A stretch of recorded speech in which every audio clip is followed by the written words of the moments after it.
We've been talking a lot about Jay-Z and him trying to bring the casino to Times Square in partnership with Caesars Entertainment and SL Green. Well, yesterday, Wednesday, a state board rejected the Times Square casino bid from Jay-Z in Roc Nation and those companies that I mentioned. Jay-Z just took the biggest public loss of his career. A $1 billion casino deal finished in Times Square. No tabloid gloss, no Instagram illusion. State officials delivered the fatal blow in front of everyone. And what makes this more than another celebrity fumble? Just days before, his old rival, Nas, clinched a $5.5 billion approval for his own casino in Queens, rubber stamped by the very same committee. 6-0 for Nas and Resorts World, 4-2 against Jay-Z's Roc Nation and Caesars, both reviewed by the Community Advisory Committee, both verdicts handed down the same week. And if anyone thought that was just New York politics as usual, they haven't been paying attention to hip-hop history or the internet's appetite for poetic justice. Because as soon as the votes were in, the story online was simple. Nas victorious, Jay-Z humiliated, the rap feud of the early 2000s reborn as a billion-dollar business grudge match. Even Queensboro President Donovan Richards wasn't subtle about it. As the last vote came in, he said, "Sorry, Jay-Z, we win again." And you could almost hear the echoes of ether rattling down the FDR drive. Makeover, and they threw shots at Jay-Z in that. Yo, Jay, we got accepted. It's great, man. Shout out to Nas. I think it's great. I think that. What part of Queens, you know? Rockaway Boulevard, South Ozone area. Gotcha. Yeah, that's where the casino is now. So they're gonna try to make it like Las Vegas, right? Like it's a big expansion that they're doing, and it's gonna be. They're trying to make it the world biggest casino. And we can see exactly how the internet twisted the knife. By midday, memes were everywhere. Jay-Z's face on losing dice, Nas dealing casino chips with the smirk of a man who's seen this movie before. The hashtags wrote themselves. Ether 2.0, Queens get the money, take over but no take back. This wasn't just another day in city development. It felt, for fans and insiders alike, like a remix of the nastiest chapter in rap beef history. And this time, it wasn't about who had the hottest verse or the hardest album drop. It was about real power, public ego, and who gets to put their name on New York's next big playground for the rich. The stakes had never been higher, because now the prize was measured in skyscrapers and slot machines, not record sales. Okay. And it's more convenient. It's just more convenient for people, and it's a great location. I mean, a lot of people went there when it was the racetrack, when it was the aqueduct back in the day. So, you know, yeah. That's been going for a while, the racetrack? The racetrack's been going, yeah. The facts don't leave much room for spin. Nas and Resorts World sailed through committee on September 25th, getting every possible vote of support. The plans? A sprawling 350,000 square foot entertainment complex, 24,000 new jobs, a 7,000-seat concert hall. NBA champ Kenny the Jet Smith signed on for a sports academy, and a first-year revenue projection of $1 million for Queens. In political circles, the whispers were all about community benefit. But online, nobody missed the narrative. Less than a week later, Jay-Z's vision for Caesars Palace in Times Square was stopped cold. State board, same process, different result. This time with fierce opposition from Broadway power brokers and local organizers who'd lined up to protest outside the Music Box Theater. And when that 4-2 rejection dropped, there wasn't a neutral corner to be found. Industry sources claimed the sting for Jay-Z was even sharper because the advisory committee had been lobbied heavily by both camps, sometimes by the very same consultants. Allegedly, at least 2 former associates of Roc Nation told reporters that the loss hit Jay harder than anything since the Blueprint 2 era, not because of the money, but because of the spectacle. But I want to go back to how Jay-Z feels regarding Nas and vice versa, all because, you know, there's a narrative that's always been put out there that regardless to them not doing music, well, the way they used to, and them now transitioning into being businessmen, that Jay-Z has always tried to step on Nas in some sort of way. We have to admit, the symmetry is almost too perfect. 2 men, both icons, both with something to prove, both bidding on separate mega projects for their home turf, and once again, just like 20 years ago, it's Queens against Brooklyn. But now, it's not street battles or radio disses, it's business strategy and city politics, played out on a stage that's even bigger than Hot 97 ever was. The rumor mill hasn't taken a breath. Insiders close to the State Gaming Commission have started floating the idea that the committee wanted to avoid more Brooklyn-centric ventures after months of press backlash over the Times Square plan. Meanwhile, sources familiar with Resorts World's lobbying effort insist Nas's role as a Queens native gave their proposal a human edge that Jay-Z and his Manhattan partners just couldn't match. He's not just a celebrity name on a sign, one former industry consultant said. He showed up in Albany, met lawmakers, pitched the vision in person. For the board, it felt local. For Jay-Z, it felt like another deal from the Roc Nation playbook. The implications are obvious. When celebrity clout collides with real estate power, Not everyone leaves the table with chips. But let's not pretend this is just a story about city hall and casino blueprints. The real gravity comes from the decades-long rivalry between these two men, a tension that's always been about more than music. Flashback to 2001 when Jay-Z dropped Takeover at Hot 97's Summer Jam. The crowd was stunned. Lines about one hot album every 10-year average. Accusations of career stagnation. Nas was written off by half the industry, everyone thinking he'd been publicly buried. But then came Ether. Brutal, direct, surgical. We all know what followed. Nas flipped the tables with a single track, roasting Jay-Z's reputation, attacking his credibility, and ironically, cementing his own. The battle got so out of hand, Jay's own mother called Hot 97, demanding her son apologize live on air for the super ugly diss that took things too far. Jay-Z called in, voice tight, offering a rare public apology. It wasn't just about rap. It was about pride, about humiliation in front of the city.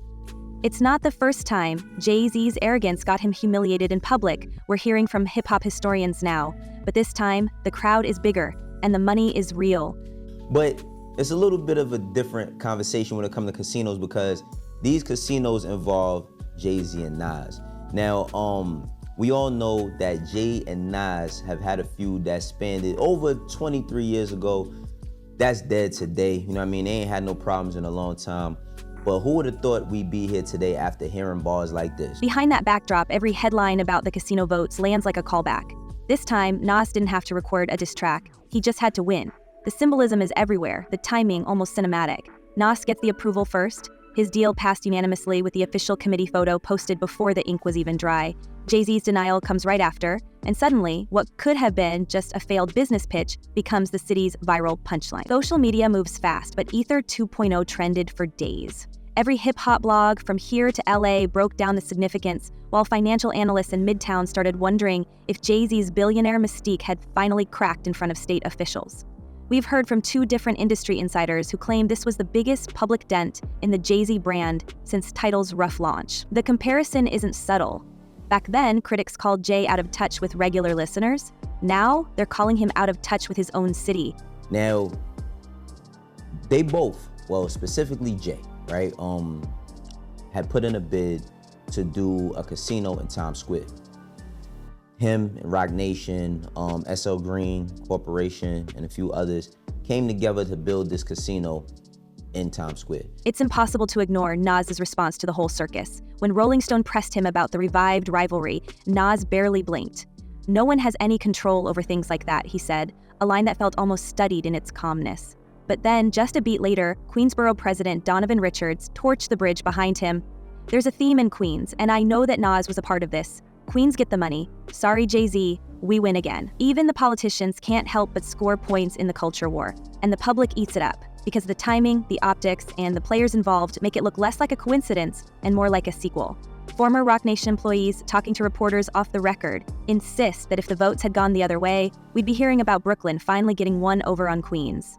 But in this timeline, it's Queens that gets to strut, while Jay-Z has to explain, yet again, why a bold move became a public faceplant. It can grow. I mean, what was the first thing you guys said to each other? I don't know if you remember, but first thing that happened is we gave a pound and busted out laughing. Yeah. Why? Funny. Yeah. Because it's one of those things, like, at the time you would never think would happen in life. And it's happening, so it was funny. This is where the rumors start to feel radioactive. According to sources familiar with the City Hall process, at least one power broker behind the Times Square bid felt blindsided by the rapid approval for Jayz and Resorts World. There are whispers that the state committee intentionally fast-tracked the Queens project once they realized the Broadway opposition to Jay-Z's casino wasn't going to cool off. Insiders claim that when the advisory board began tallying votes, Nas's camp was already preparing celebration statements, while Roc Nation staff were still scrambling to make last-minute calls. And the optics didn't help.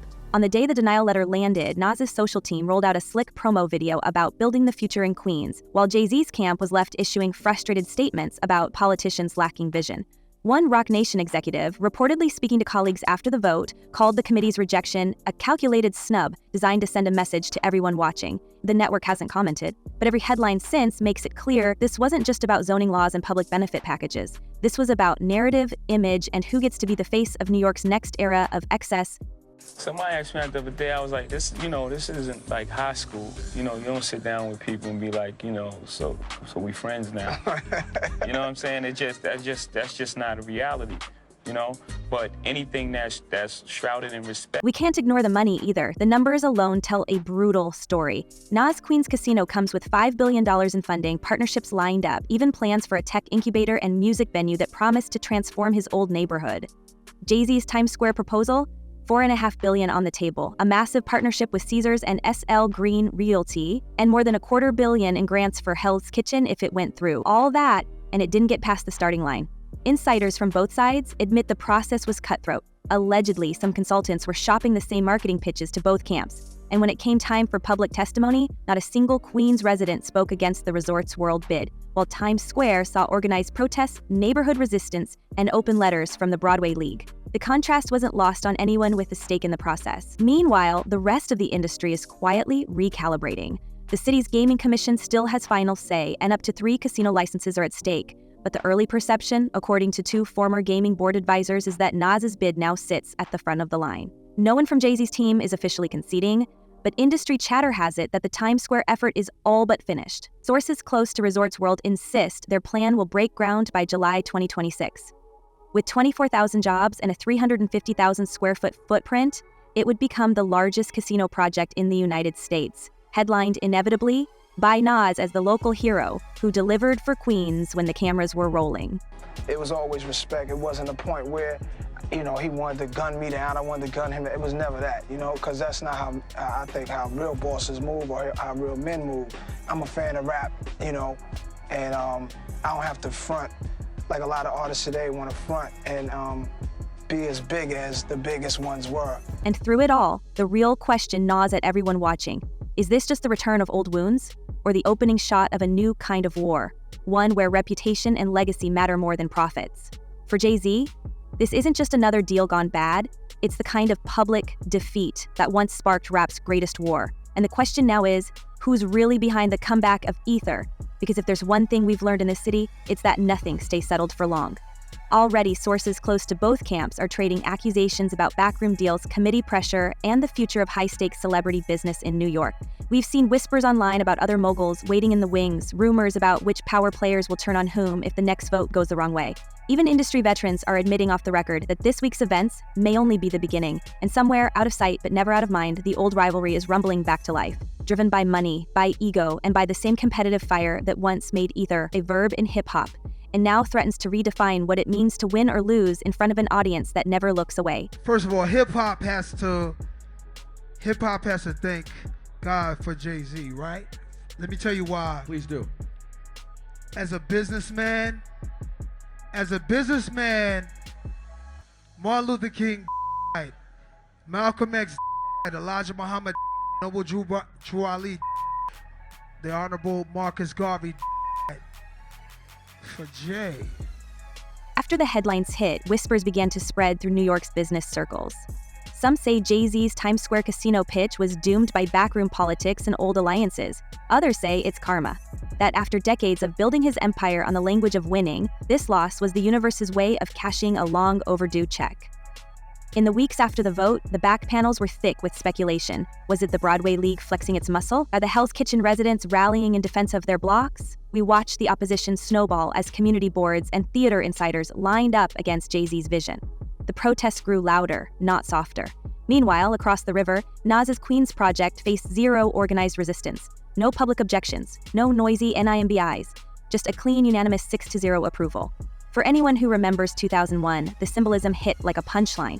Jay-Z once took the mic to declare Nas was finished, a relic left behind by progress. Now it's Jay-Z, billionaire and master of ceremony, who gets his billion-dollar dream finished by committee vote and a city that's apparently moved on. And people still fascinated with it, but it's so far removed. It's so far in the background we're not awkward around each other at all. I say the great thing about it is it didn't destroy either one of your careers. Like sometimes when no, it helped Nas. No, yeah, it did help him at that time. The impact on Jay-Z's image is impossible to ignore. For over 20 years, he's built himself as hip-hop's untouchable billionaire, the artist who beat the odds, then rewrote them.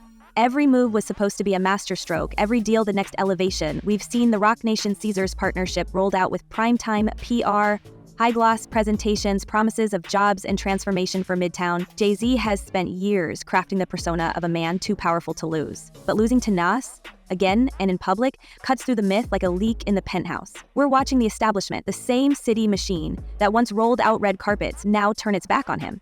According to one Albany insider, the message from the state was unambiguous.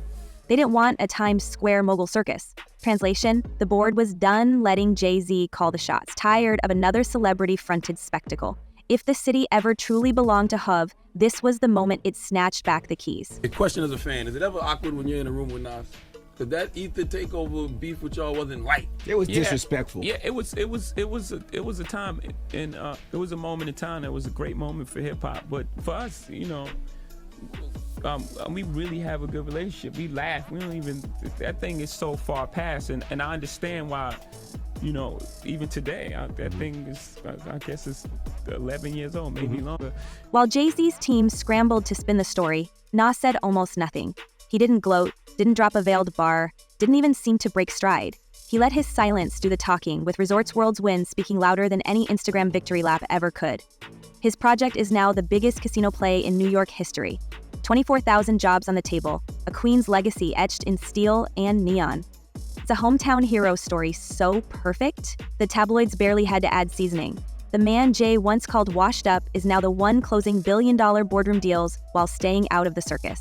Industry veterans are watching the scoreboard, and the numbers aren't lying. In 2025, Nas owns the boardroom, and as fans online put it, Jay-Z just got ethered again, only this time the crowd is wearing suits and holding city contracts. Insiders claim the fallout is only starting. We're hearing quiet talk from within Roc Nation that the rejection has shaken confidence among high-level partners. Some speculate the failed Times Square push could spook future backers, with at least one major investor reportedly reconsidering their role in the next round of New York casino bids. Meanwhile, Resorts World executives have doubled down, hosting behind-the-scenes tours for state lawmakers and floating rumors of future expansions, moves that look a lot like a victory lap. And while the press lingers over Jay-Z's rare defeat, Nas's team is leveraging the win for maximum political capital in Albany and beyond. If this is the new playbook for celebrity moguls, then it's one where patience and local roots are trumping star power and spectacle. There's another angle too, one the blogs have already latched onto. What does it mean for the future of Jay-Z's reputation as hip-hop's ultimate power broker? Is this the end of the myth, or just a reminder that every legend can get outplayed? Industry sources close to Jay-Z insist the loss is just a temporary setback, with new projects in development. But among younger entrepreneurs in the city, there's a creeping sense that the playbook has changed. Nas's victory wasn't just about a license or a building, it was about a power shift, about a new era where quiet moves and hometown alliances beat celebrity flash. And if Jay-Z's next act really depends on his mystique, this public rejection is the first time we've seen the shine flicker.